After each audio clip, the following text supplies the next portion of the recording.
Hello, no? So, gusto ko malaman nyo, no, na hanapin natin yung totoong worship, no, totoong pagsamba natin doon sa Panginoon.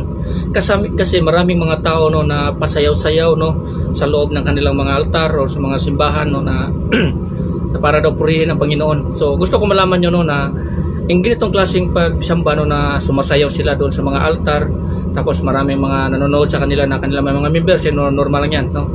So ganito yung mga paraan nila, may mga group sila, no, na pumupunta doon sa mga altar nila at sumasayaw-sayaw sila doon. Tapos sinasabi nila, no, na yung mga bagay na ginagawa nila para daw sa ating Panginoon.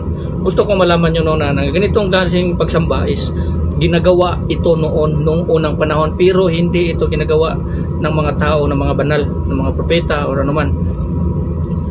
Siguro kahit pa ginawa ito ng mga propeta o sino man yung mga gumagawa nito mga taong banal noong unang panahon, sa panahon ba nila Moises o kahit sino, so malalaman pa rin natin, no, kung ano yung katotohanan patungkol dito, patungkol sa utos ng ating Panginoon, kung ano sinasabi ng ating Panginoon patungkol sa tunay na pagsamba according dito sa sulat ni Juan na 4 verse 23 to 24 na totoong pagsamba sa ating Panginoon.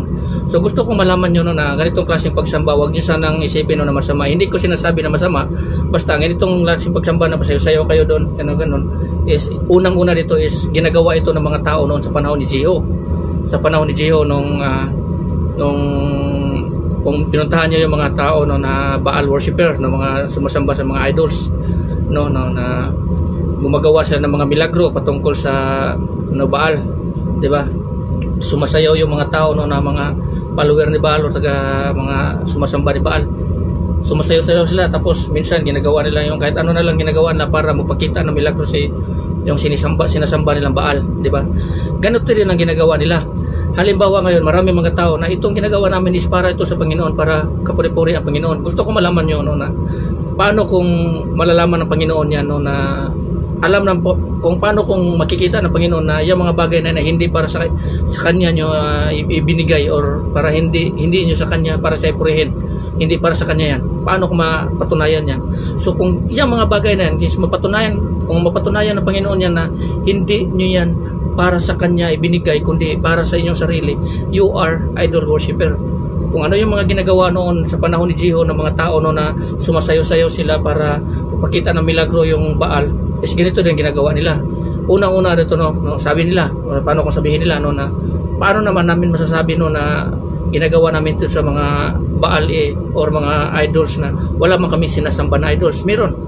Sa oras na ginagawa nyo ang isang bagay na ito na hindi ang Panginoon ay para purihin, ginagawa nyo ito para sa inyong sarili. Kasi marami mga tao nanonood sa inyo.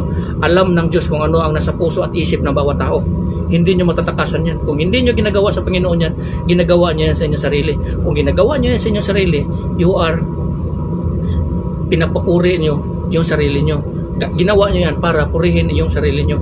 That's the only way, no, na kayo rin ay sumasamba sa mga Baal, sa mga rebulto, Diyos-Diyosan. Yung sarili nyo, dinidiyos nyo na dahil sa mga gawain nyo yan ng ganyan. So, lagi nyong isipin, lagi nyong tatandaan, no? Lagi nyong tatandaan na alam ng Diyos kung ano ang nasa bawat puso at isip ng tao. Siguro, sa ginagawa nyo, mapapaniwala nyo mga tao na ginagawa ito, maraming magpupuri sa inyo, ginagawa ganito. Alam ng Diyos, kasi ang sabi ng ating Panginoon, di ba, no, na siya yung tumitingin sa isip at puso ng tao at walang makakatakas sa mga ganito. Kasi siya yung nagbigay sa atin ng tinga, siya nagbigay sa atin ng mata, siya nagbigay natin ng puso, or hindi ba siya makakita nitong lahat? So walang makakatakas. So mag-iingat po kayo sa kanyang mga ginagawa. Lagi niyong gawin yung utos ng ating Panginoon. Kung ano yung utos niya, no, patungkol sa totoong worship or totoong pagsamba talaga na gawin niyo. Yung true worshiper na hanap or gusto ng Panginoon or gustong-gusto ng Panginoon, yung hanap ng Panginoon upang siya ay ating sambahin. We must worship Him in spirit and in truth. Yun talaga yun yung gusto ng ating Panginoon. Kasi ang sabi doon sa Jeremiah, no, seek Him with all your heart and you will find Him. No, seek Him with all your heart and you will find Him. Makikita nyo siya sa mga ganong sistema, ganong pamaraan na paghahanap nyo sa Panginoon. Hindi yung pasayo-sayo kayo. Meron ding iba, no, nagagawa pa gano'n, tapos yung mga tao naman is natutumba at nanginginig gano'n, tapos hinawakan yung ulo, tapos bigla natumba. Yan pong mga bagay na yan ay demonic. Yan yung mga bagay na o ganyang klaseng sistema ng kanilang mga pagsamba ay hindi po yan biblical, hindi po yan inuutos or wala po yan sa Biblia ng mga ganong sistema. So pilit binabago ng mga tao kung ano ang kautusan ng Panginoon. Sa bagay, hindi yan may kukumple kasi yan yung sabi ng ating Panginoong Jesucristo na pagdating ng araw, no, na mangyayari talaga ito, na magsilabasan yung mga or bulaang mga propeta, tapos susundin nila yung mga utos ng tao instead na utos ng Diyos, di ba? Pinupuri nila ang Panginoon sa pamamagitan lamang ng kanilang labi, pero wala sa puso nila, di ba? Wala sa gawa, wala sa puso. Ginagawa na nila, pero yung puso nila is para sila ay purihin. So paano nyo mapupuri ang Panginoon kung ganito ang sistema na nyong ginagawa? So mag-ingat po kayo kasi maraming tao ngayon ang naglipana, no, na maraming mga leader or mga churches, no, na naglipana, mga tao na nagpatawag sa kanilang sarili, no, na sila ay mga Kristiyano pero tagaligaw pala ng mga tao. Nililigaw nila instead na tuturuan nila sa tamang landas, hinaharangan nila yung mga tao upang dadaan sa matuwid na daan patungo sa ating Ama. Hinarangan nila upang lilihis ng daan patungo sa kabulastugan, patungo sa kaparusahan. Kasi minsan ang mga tao sa pagsisikap nila, no, na makapasok sa kaharian ng langit, ginagawa na nila yung lahat. Ginagawa nila lang lahat, no, para lamang makapasok sa kaharian ng langit. Pero sa pagsisikap nilang ito is hindi pa rin kinalulugdan ng Panginoon. Dahil sa pagsisikap nilang ito ay lalo sila napapalayo sa Panginoon. Dahil nga sa mga ginagawa nila na hindi ayon sa kautusan or kalooban ng ating Panginoong Jesucristo, di ba? Maraming tao ang gumagawa na ngayon. Kaya mag-isip-isip kayo bago kayo pumapasok sa mga ganitong bagay, bago nyo gagawin ang isang bagay na ito. Kasi ang gusto ng Panginoon sa atin is worship Him in spirit and truth. Sundin natin yung kalooban ng ating Panginoon. Hindi yung pasayo-sayaw lang kayo dyan. Pero hindi yan galing sa puso. Wala yan sa puso. Ang gusto ng Panginoon natin is wholeheartedly ang paghahanap natin sa Panginoon. Sabihin nyo sa akin, paano nyo masamba yung Panginoon with all your heart sa mga ganon? Sasayaw-sayaw kayo, para kayong mga ano dyan. Huwag nyo sanang inisip, no, na hinuhusgahan ko kayo or ano man. Pero gusto kong malaman nyo kung ano ang totoong worship, kung ano yung totoo na hinahanap or gusto ng Panginoon upang siya ay sambahin.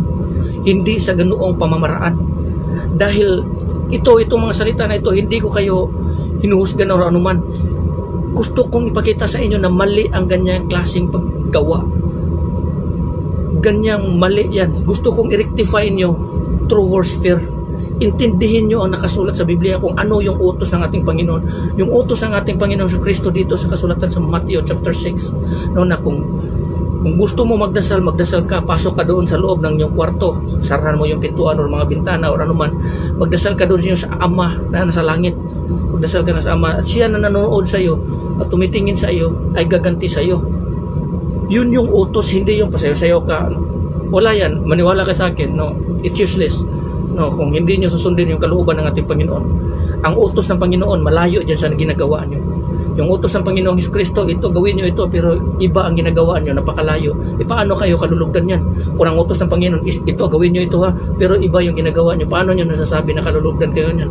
Tapos sinasabi nyo pa, no, na para mapurihin ang Panginoon sa ganitong sistema. Ang utos ng Panginoong Jesucristo, gawin ito. Dahil sa paggawa mo sa kanyang utos, ito yung mga bagay, no, upang kapuri-purihan natin ang ating Diyos na Ama at ang ating Panginoong Jesucristo. Pero iba yung ginagawa mo. Paano mo masasabi na papurihin mo ang Panginoon sa iba na ginagawa mo kaysa sa utos o sa nasabi mismo ng ating Panginoong Jesucristo? Iyan ang pagkakaiba, no, ng mga ganitong klaseng gawain na hindi iniisip ng bawat tao kung ano yung kalooban, kung ano yung nakasulat dito sa Biblia. Pag sinasabihan mong ganitong tao is lalo pa yung magagalit sa iyo. Instead na itama mo, sabihan mo ng katotohanan na ganito, ay magagalit sila sa iyo kasi nga pinanindigan nila yon. Halimbawa ngayon, ikaw na patungo ka sa mahuhulog sa isang kanal, badi, wag kang dumaan dyan kasi mahuhulog ka, kanal yan sa unahan. Bakit ka magagalit pag gano'n? Kayaan mo ako. Kaya ka nga, no, na sinabihan ng ganito kasi nga ayaw ng isang tao, no, na mabagsak ka kasi alam niya kung ano yung patutunguhan ng mga ganitong gawain na hindi talaga nakasulat sa Biblia kung ano yung kautusan ng ating Panginoon. Klaro-klaro ang sabi ng ating Panginoon Kristo, ang lahat ng sumusunod sa Kanya ay mamumuhay at susunod sa Kanyang kalooban, susunod sa Kanyang salita. Klaro yan. upang siya ay kalulugdan natin.